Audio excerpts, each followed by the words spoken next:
So, Maria Sundin with Western Center on Law and Poverty. Today I'm joined by Jason León, anthropologist, writer, and founder of the Undocumented Migration Projects. He has two books out, The Land of Open Graves and Soldiers and Kings, and he's going to bring us into the hidden world of migration, smuggling, survival.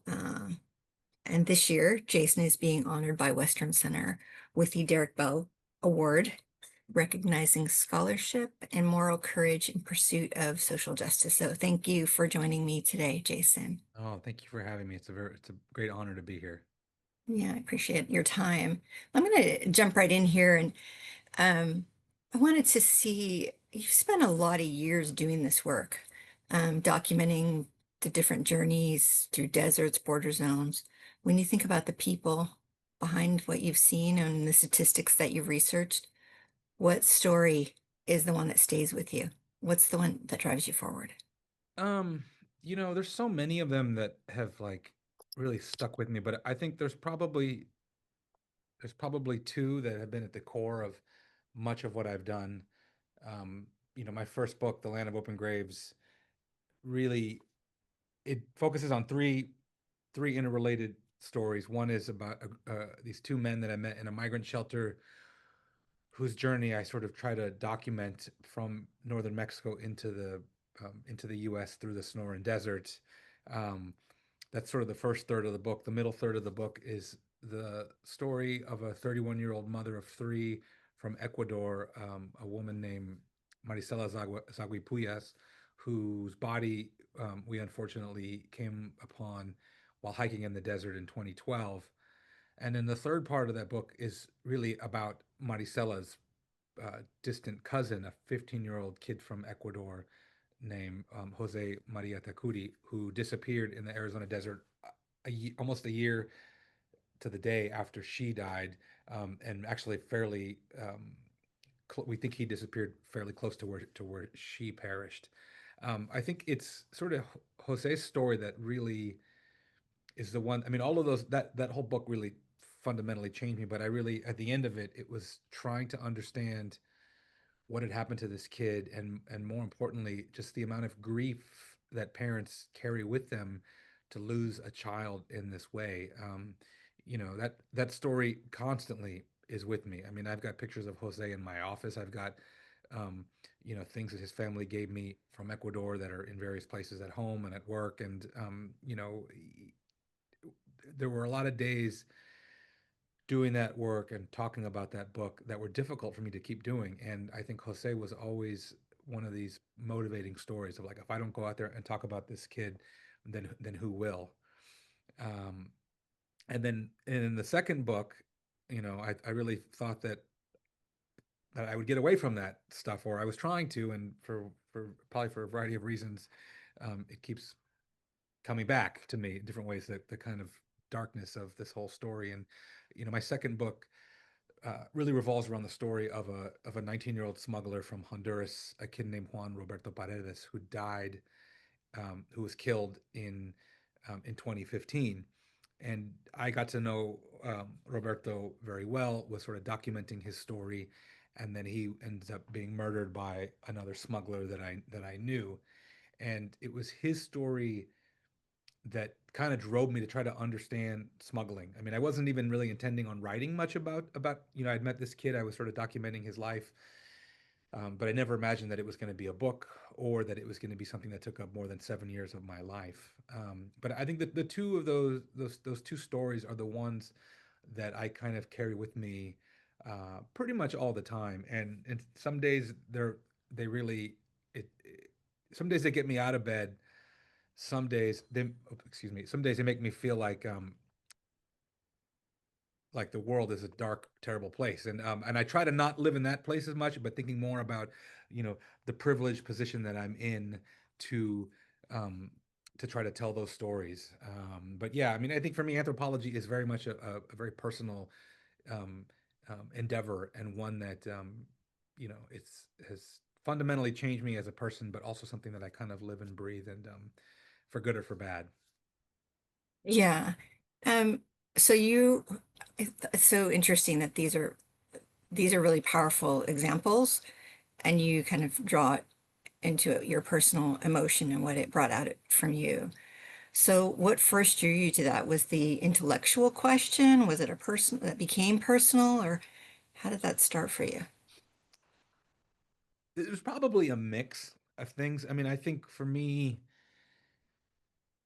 I definitely pursued anthropology. I mean, my early career and my early work as a student was all in archaeology. And I think, I really wanted to be Indiana Jones, and I had these intellectual uh, curiosities about the world and about the past. I sort of came into anthropology with that. And then as the work began to evolve and as I began to have more experiences in Latin America and elsewhere, it really became clear that the people that I was meeting, the stories that I was hearing about migrants who were oftentimes working, people who were getting ready to migrate, were working on these archaeological excavations. Their stories started to move me in a way that was different than what the archaeology was doing for me. And so I sort of gravitated towards that, and I made this kind of hard career shift toward those things. I think because it started to feel very personal. I'd grown up along the U.S. Mexico border. My parents were, my mom was from the Philippines, my dad was from Mexico. Um, I spent part of my early childhood about 9 miles north of the U.S. Mexico border. I had family members who were undocumented. I spent much of my childhood going back and forth to Mexico. And so all of those things, I think, were in the background. And when I started to think about migration as a anthropological kind of interest, it was both because I found it to be this moving thing, or this thing that concerned me, and that I wanted people to understand what was happening, but also it was very much um, uh, a very personal thing, and I wanted to kind of understand who I was, where I came from, and what life was like for a lot of people that I had that I had known. And when I began interviewing migrants in Mexico, it didn't feel like work. It felt like I was interviewing family members. And I think kind of ever since then, it's always been this strong mix of um, you know the personal, the emotional, the intellectual, um, and then also just my deep concern with how brutal the world is for so many people, and trying to find what is there some little Yeah. thing I can do to help improve our understanding of these conditions. Um, your work on in this area really complicates the kind of good versus evil narrative in the sense that what does it reveal about the terror and uncertainty that immigrants in the US face today when they're here already? Yeah, I mean, I think people really want simple stories oftentimes, and I am, and sometimes those stories are, sometimes they can be simple in that, like, um, I don't think people should be snatched off the street and sent to El Salvador or to Alligator Alcatraz like that. That's a simple for me. Like, there's a black and white, like there's a line there, and then there's other parts of it where it's really trying to help people understand the diversity and complexity of the migrant experience, um, and also trying to get people to move away from these very simple categories of thinking about someone as a migrant, and more thinking, I want people to about them more as these are people who happen to be migrating, and who are more complicated than any category that we might kind of throw at them, a category of good, or I mean, no one is pure good, no one is pure evil, right? No one is strictly a migrant.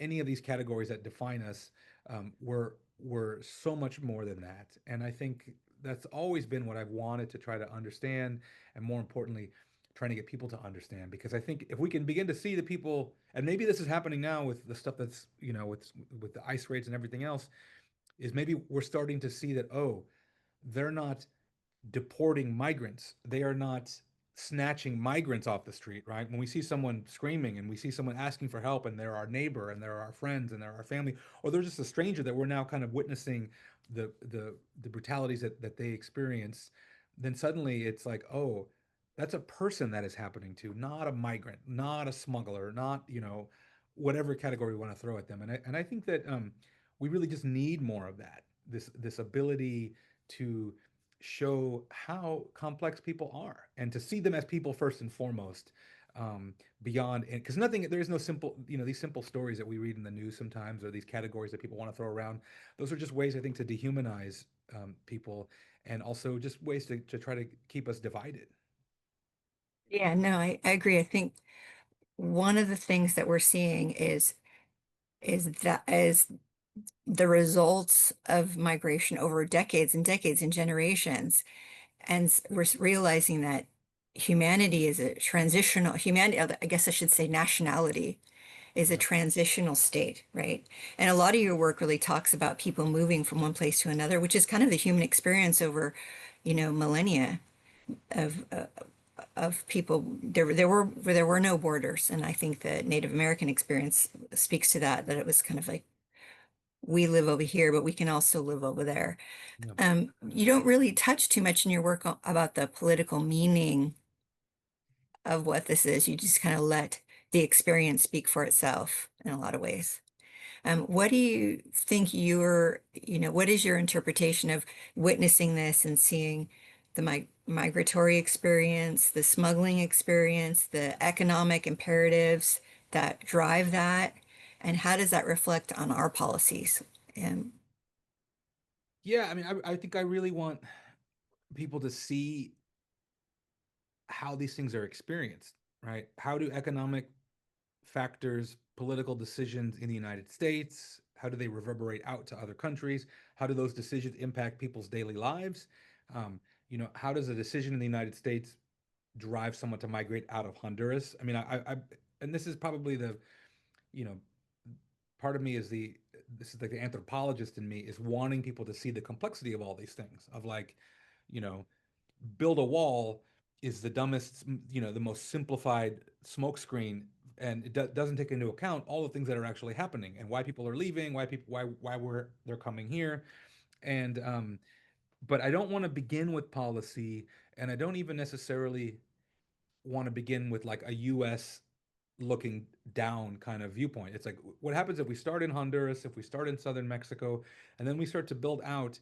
And as these people are revealing their stories and you're learning about them as individuals and trying to connect with them, you're also starting to learn about, oh, political decisions that my country undertakes are directly impacting these people's experiences, and they have for a very long time.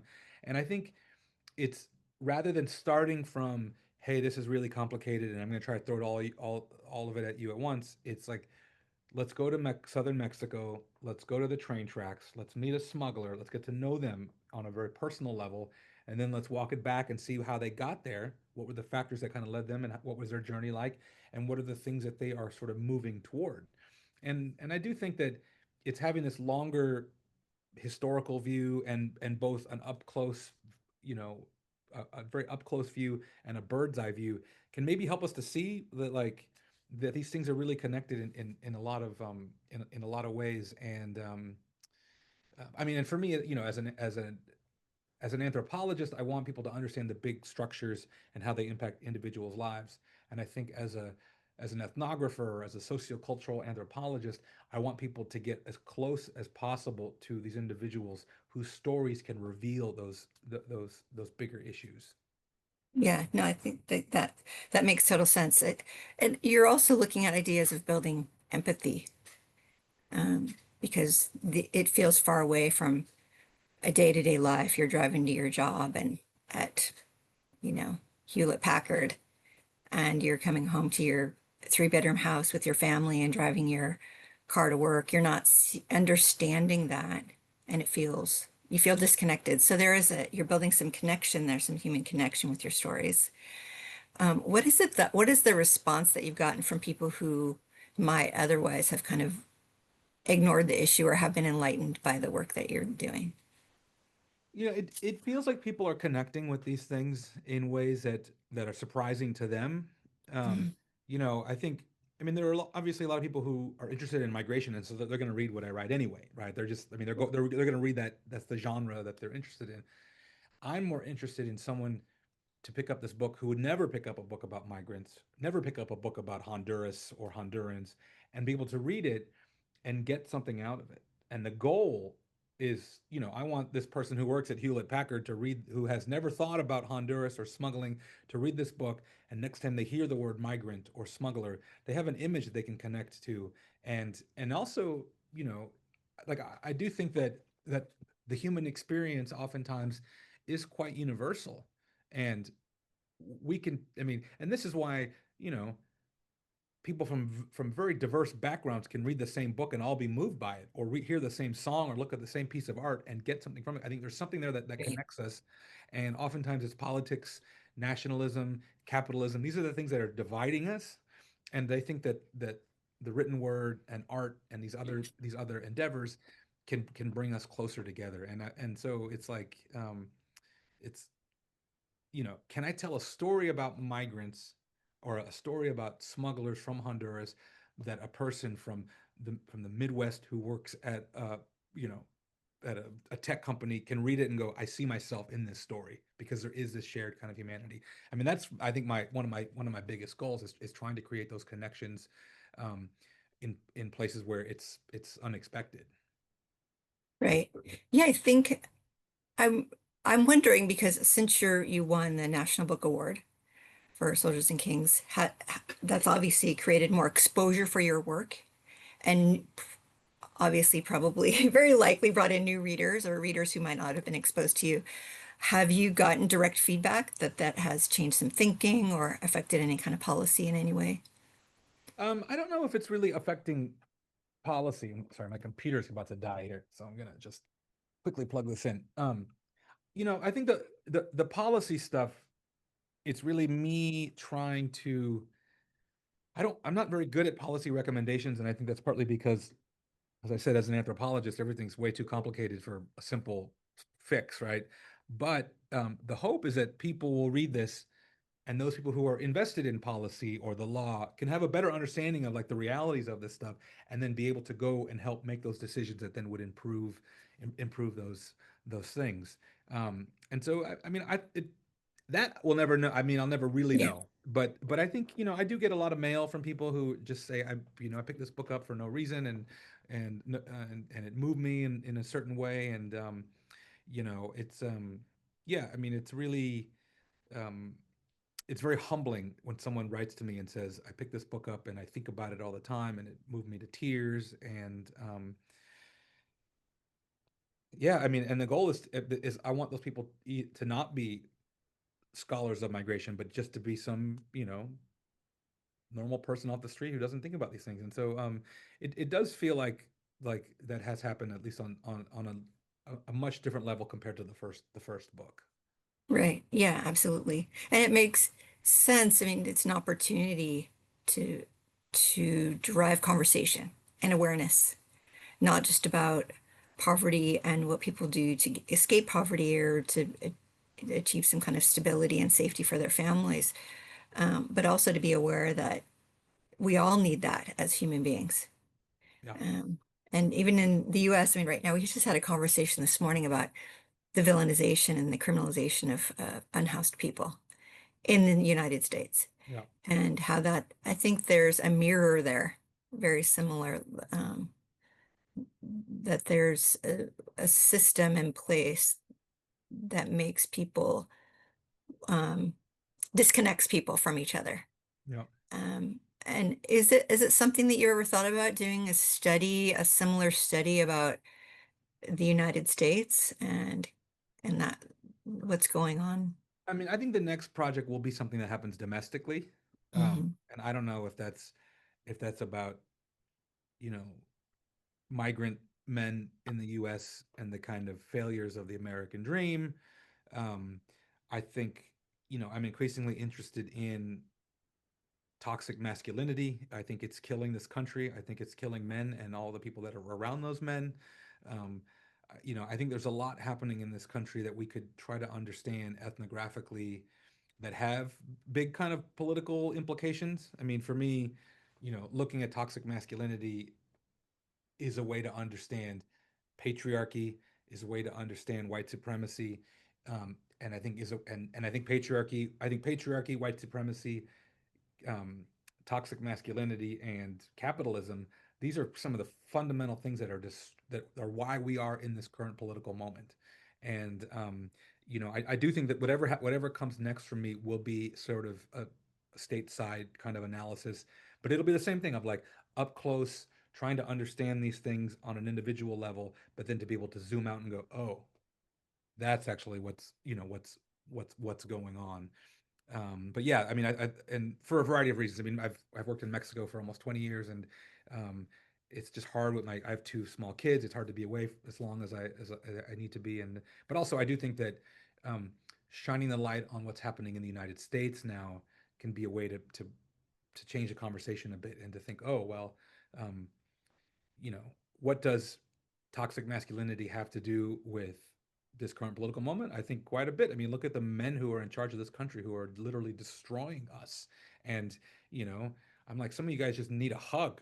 I don't know it's just like, I mean, but I do think Yeah, that like it's just a huge problem. These like fragile egos, and I mean, and it's just like this the toxicity of this whole thing, for me, is part of this root cause. And I think whatever's happening now in the United States is happening globally, and I think part of it is a reckoning with patriarchy and a reckoning with things like white supremacy. And rather than me trying to understand that from a very top up kind of right. perspective, I'm like, let's talk about what's happening on the ground. Um, and then be able to kind of build up and to go, oh, I mean, for me, it was like, oh, is it a book about smugglers or is it a book about race and inequality and climate change and all those other things, right? For me, it's both of it. It's all of that. And the same thing with with what's happening now. I think there's these big questions like I can't believe that Latinos are voting for Trump, and I'm like, well, like Latinos are. I mean, the men are perpetuating a lot of these, they see themselves in someone like Donald Trump, right? And there's all these aspirations to be white and to be like the kind of white, and you see the what you see the kind of white supremacy mentality. I mean, look at who's in the Border Patrol. So over 50% of the Border Patrol are Latinos, and the way in which they talk about other Latinos is very eye-opening, and I think reflects a lot of these root kind of what I think are evils that are destroying this country and preventing us from actually making this country a place for equal rights. I thought you were going to say making this country great again, but Yeah, I mean, no, it's I'm like, just kidding. yeah, but I mean, um, it's like, Yeah, we've never been great. We've no, aspired to be great. aspirations are good. Yeah, Yeah, or and I like to tell lately it's me having to reckon with the sort of three Americas. There's the one I was taught to believe in, right, which is supposed to be the greatest country in the world, where it's about meritocracy and equal rights for all. There's the America that I have come to know as a person of color, as a student of history of this country, that is a brutal, terrible place based on racism, misogyny, genocide, land theft, right? All like everything. And then there's the America that I want for the future, which is fighting all those things and saying, you know what, um, we've always been this way. We're at least now seeing it up close and in the light of day. And then now we have to decide: are we going to look at this stuff, and then are we going to now, walk the walk? Like, are we a country built for everyone? Are we a place of equal rights and freedom of speech and all these things, or have we just been lying to everybody for 200 yeah, years? yeah. To be Yeah, I think determined. those are real questions, and I think that you with this recent book when you're talking about the experience of making it through the border and trying to create a life, you're really doing a very deep dive into like the telescope of what it means to be human and being a human that is trying to achieve more and believe in that dream. The person on the other side who believes in that, who is aspiring just like you, but from a different place, Yeah. right? And I think it points to, and I don't know how you'd put it, but I think that it points to opportunities that we have. Um, I mean, and I think, I mean, the American dream is elusive for the American working class. yeah, And what the working class is being told is that their dreams are being stolen by these immigrants. People don't understand that like the realities of the American dream for immigrants is a brutal one. It's an 18-hour work week with no health insurance where you work yourself to death and you never get to go back to the place that you once called home because it's unlivable, and by the time you get stuck here, it don't work out like you imagine them. I mean, and so um it's like e- everybody's living in their own kind of reality, and they don't understand that like if they were, I mean, this is like, and I hate people go, oh, he's a leftist liberal academic. So when is he going to talk about Karl Marx? But Marx basically had the simple think of like, if the working class understood that how much they had in common with other people who are working class who don't look like them, there would be a revolt against the system that is in place to keep them subdued. And we haven't gotten there yet. But I think that's part of this for me is like I want a working class American to read a book about smugglers and see themselves in a working class Honduran who's just trying to make ends meet. Yeah, no, and to go to kind of move from that, what you touched on was that cycle of poverty that happens that Western Center is trying to address, that we're trying to like, we see we're kind of in the crux of that, where we're trying to get people out of that and into that space that is terminally, at least specifically now, incredibly elusive to so many people. So I think that that's the space that will appeal to people, and I'm happy to see that you're winning this award and what we're able to do with it to share your story. I'm curious about your undocumented migration project. Um, that's with objects left behind, like shoes, clothes, photos, kind of an artistic approach. Um, and it reminds me of the Holocaust Museum in DC, very similar, where you see, and I've been to the Japanese American Museum where they have the trains, the carts, and like some of the shelters people are living in. What are the symbols that you see of this being, and to kind of go into an artistic space? What is symbolic for you of kind of that transition and poverty and ch hope for change? For me, all of those things, and we've done a lot of exhibition work over the years. We have a giant archive um, of materials that migrants have left in the desert. We've done documentary films. I've experimented with audio installations and photography, and we do a lot of work in art spaces. And I think about the art and the exhibition space as I'm just really translating the work that we're doing for different types of audiences. And so maybe if you're not going to read a book that I wrote or watch a documentary film, maybe we can get you to think about this through just looking at the objects that people have left behind. And for me, there's not really a separation between like the books, the documentaries, the photography. It's all just what are ways in which I can bring people into this conversation and have them engage with it in different kinds of ways.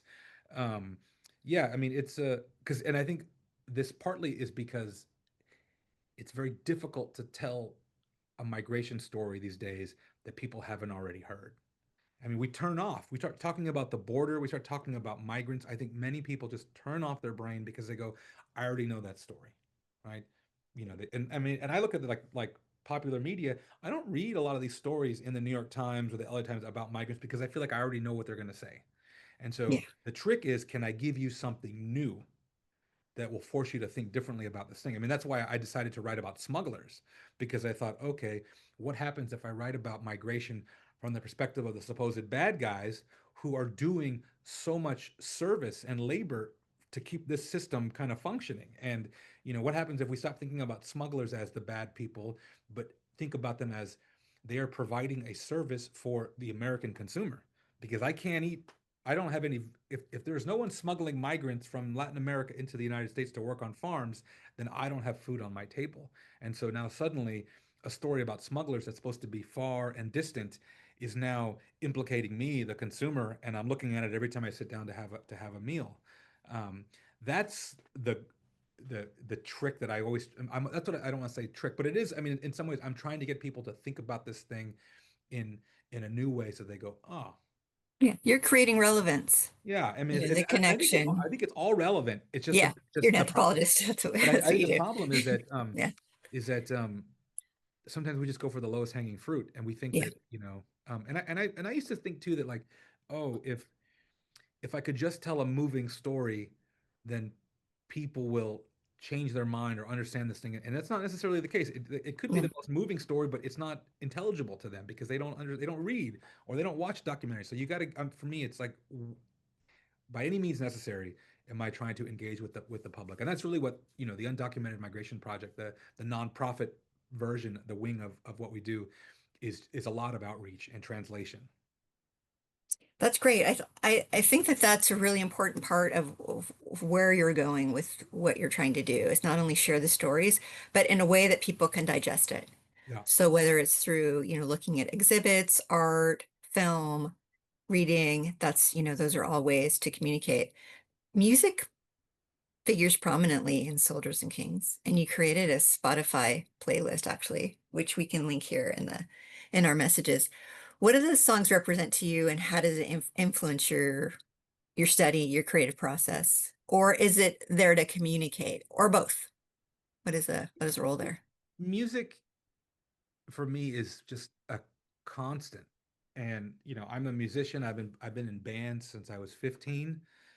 Um, I've done numerous tours, US tours, Mexico tours. I've made records, I've produced records. Um, in another life, I would be a professional musician or record studio engineer. It's inescapable for me constantly. And with Soldiers and Kings, and with I think with both of my books and everything that I do, music is just a huge influence. It's always present. I think when I'm in the field, I'm always thinking musically when I'm writing. When I had to do an interview a few years back for an art catalog where we're doing an exhibition, and I was asked. They said, who are your biggest influences?" And they weren't a bunch of other anthropologists. It was like writers and musicians were the things that had really shaped my thinking. And then I took those viewpoints into anthropology.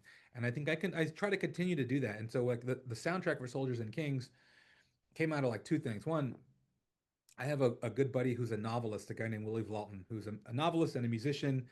He just won the Joyce Coates, the Joyce Carol Oates Prize. He's just a brilliant writer, but also he's one of my favorite songwriters. And he's written several books that have soundtracks where he's just written the background music for it. So when he's writing these scenes out, he already has the stuff that's kind of playing in the background. And I love that idea.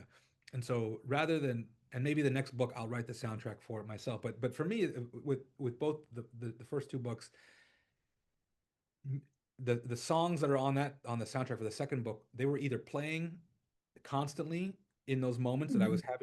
I was writing about, or later on when I was trying to go back to those moments and write about them, I needed a song to kind of think through whether it was thematically connected or lyrically connected. But my writing practice is I get up when I'm in like writing mode. I get up in the morning and I decide, okay, what am I writing today? What's the chapter? What's the scene today? And what's the song that goes with that? Was it a song that was playing, or is it a song that I think is should be? If I could write the script, the movie script, what would be playing in the background? And then I will go for a run and just play that song on repeat, probably as many times as I can in 3 to 5 miles. And then I will come back and sit down with that in my head to try to kind of work through and create a scene. And so the soundtrack for the book is intended to either um, bring you to that moment specifically, or to give you the vibe of what I was kind of thinking about as I was writing those scenes. Right. Yeah, I think that that's that multi-layered approach of like sharing your information and making sure people absorb it in all the different ways they can. I mean, that certainly speaks to that. And that's really powerful to be able to use that. So um, we've been listening to it here in the office. Oh, Everyone cool. shared your Spotify playlist. It's an eclectic mix. I mean, it's not. I It mean, is. it doesn't seem to have it make any sense.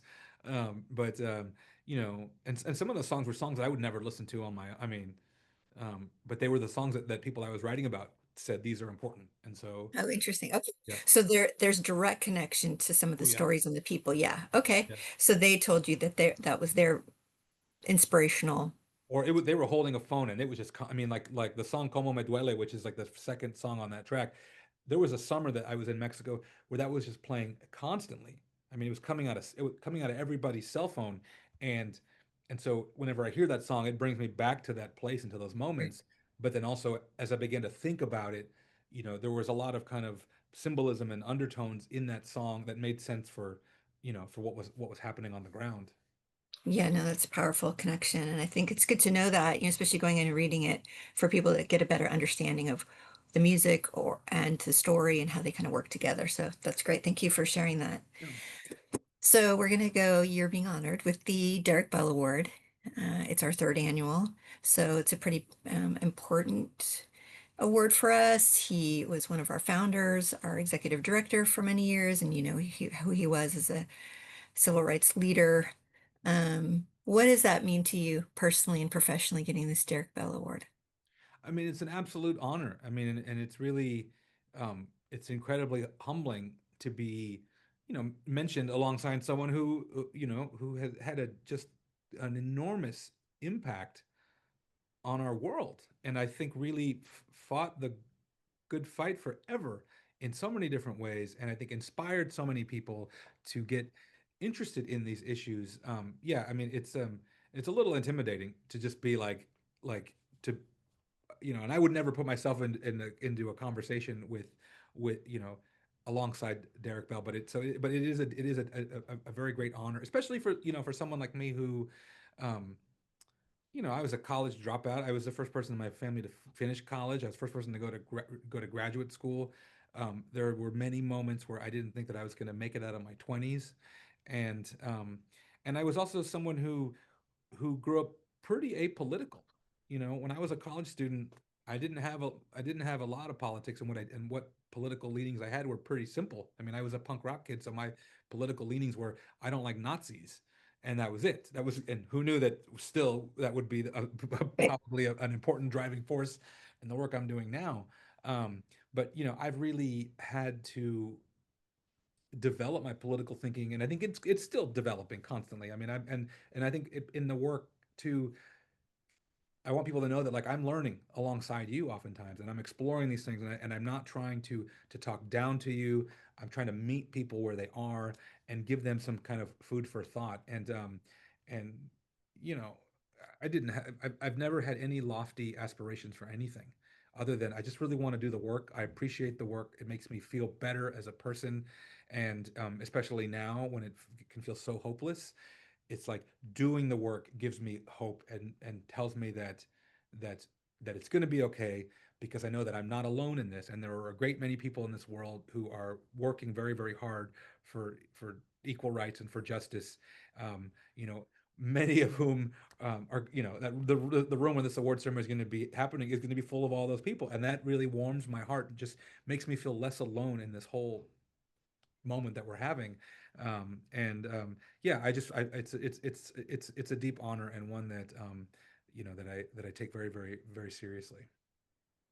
Great. No, I appreciate that, and we're excited to have you. And the response has been pretty positive. So it's gonna be a fun night Oh, seeing your award. Uh, it, let's talk a little bit about the resilience and what the future might mean. Let's look forward. You've witnessed a lot of suffering, a lot of endurance. What do you do to center yourself and to ground yourself and to keep healing and keep hoping? Because it can get demoralizing. It can be depressing. I mean, not even to be, you know, a quick draw on that word, but I think that this kind of work can be a weight to bear. What do you do for to alleviate? You talked about music, you talked about running. yeah. Are there other things that you do besides this work that help you? I try to be fully present and completely honest about where I'm at in any given moment about these things. Um, I just came back. I was giving talks on the East Coast and the Midwest last week, and I spent probably 5 or 6 days talking to the public about this work. A lot of students who were asking me, similar kinds of questions, and I've I just try to be really honest and say, I'm someone who has struggled with depression my entire life. I'm someone who has really had some major ups and downs with this stuff, and um, it has gotten very dark for me. It can still get very dark for me. And the way that I have tried to deal with that is just to be really honest about those things and to say to people, you know, I'm totally fine telling you that I'm not okay right now. Like, because I've never been okay. But what the difference being previously, I never would have admitted that to anybody. And now I get up in front of a room of hundreds of people and I say a bunch of stuff that I used to find kind of embarrassing, and now I'm really just trying to take ownership of it and to say that the way that I find hope is is knowing that I'm going to try as hard as I can to keep doing this work because it really drives me. But then also to recognize when I have to take a step back, to recognize when things are hard, and that and it's not easy. And you know, so it's this new kind of honesty that's been really helpful. Obviously, with music, I play music with my kids. They have like they have a band. We like it's an actual band. Great. You know, so yeah, I'm in a band with a 9-year-old and a 12-year-old, which is always interesting logistically. Um, and but you know, there's other stuff. It's just like just trying to find the joy in whatever I can. And you know, I had a kind of a rough day yesterday with a bunch of coming stuff from last week and thinking about all the stuff that's going on in the world. And probably my favorite joy is just watching those Dodgers win that game one of that NLCS last night. And so, you know, I'll take it where I can get it. And when I'm sitting in a lonely hotel room somewhere after I've just been had this draining moment talking about all this stuff, I will just sit there. I'll watch game five of the 2024 World Series, and that brings me this little bit of joy. And I go to bed happy, get up in the morning, and you know, ready to try and do it again. Reliving some joy does help. No, Although I'm not a Dodgers fan, I'm sorry to say, but I'm sorry. that's another conversation. Um, looking ahead, what do you want future generations of scholars and storytellers to take from your work or to challenge from your work?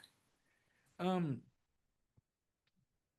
I think at the end of the day, what I most hope, because we can always look back and there's, you know, everything is going to be a product of its time. It's always going to be open for critique. Nothing is perfect or I think impervious from criticism.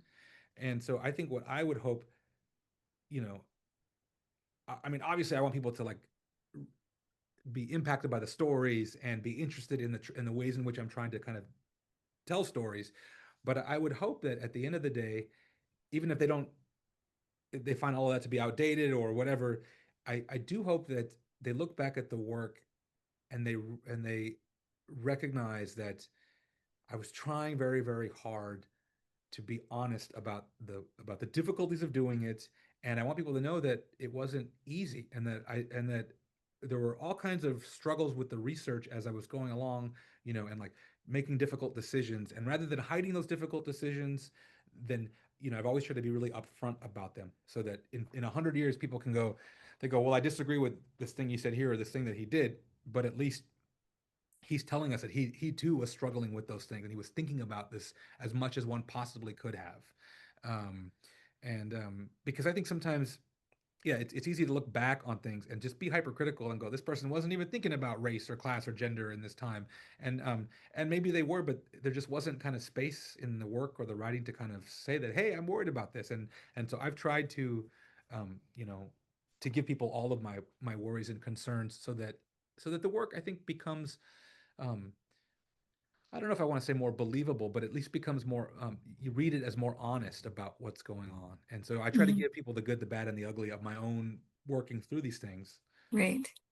Well, it certainly allows it to stand the test of time because you create the parameters under which you made certain decisions or certain creative decisions, I should say. Yeah. I mean, Yeah. um, like I'll give you an example. You know, in my first book, there is a difficult moment where we come across the body of of this woman, Maricela, and we go back and forth about should we photograph this person? Should we take a picture of this horrific moment as to record it, to show that this thing actually happened? And so um, I struggle with that, and I write about the struggles with this, and then eventually talking to the families, you know, we had no intention of ever publishing these images. And talking to the families, they said, we're glad that you took the pictures. And now we want you to publish the photos so people know that this is a real thing, that this actually happened.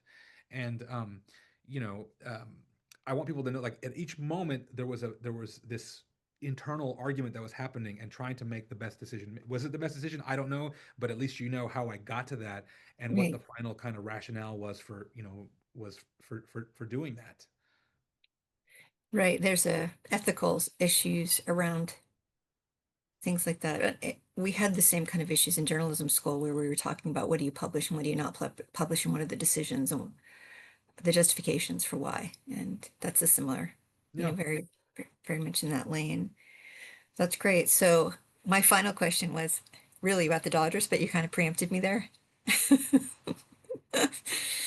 So, do you think the Dodgers will win the World Series again this year? Not what you hope, what you think, what are the odds laid out? I don't like to jinx things, Mm, um, but it's looking real good. And looks good. Okay. and I think, and I say that because nothing has been easy. I don't think last year was an easy get year for the Dodgers. I think this year has been actually harder in a lot of ways, and I think it's through those kinds of struggles that we get stronger. That team is getting stronger having gone through all this stuff, and so yeah, I think that they're starting to kind of fire on all cylinders in a very scary way. I mean, everybody's looking at it and saying this is very other teams like this is kind of scary, and so yeah, I'm up to, I'm feeling pretty good. And I love Good. that people are saying for the amount of money that these guys have spent, they better win the World Series, right? I mean, there's that. Yeah, you gotta hold their feet to the fire. Yeah, but yeah, it's fingers crossed. Yeah, well, good. I am a lifelong Kings fan, LA Kings. Mm. So we had hockey tickets when I was a very young kid. So I'm one Okay. of the few Mexicans from LA that actually knows how to ice skate. Oh, So nice. thank you But very you're not a much. Dodger fan. No, I'm sorry. I did spend many, many years in the Bay Area. Oh, okay. Yeah, I My know. I sister's won't even go there. I won't go there, but my yes. sister is from San Francisco, and so it's she's there's a big we have a big we don't Yeah, talk about the Giants and Dodgers, you but can't. yeah, Yeah. I didn't bring, you brought up the name. I did not. I yeah, was going to yeah, stay yeah. away And from the I'm name. totally fine. I don't like I'm total. When I was a kid, I loved the Giants. For me, it's the bad word is the Padres. I mean, that's the one that Oh, that's the one that bothers me. yeah. Okay. Good to know. So, your work reminds us that anthropology is just about studying people. It's about seeing them and seeing our experiences, study of people. So the Derrick Bell Awards feels especially fitting for you, and I'm very excited, and I'm sure you are. I'm very excited for you, and I think that this is a well-deserved award. So thank you for joining me and making the time. And I look forward to seeing you at Garden Party 2025. Thank you so much. It's been a real pleasure.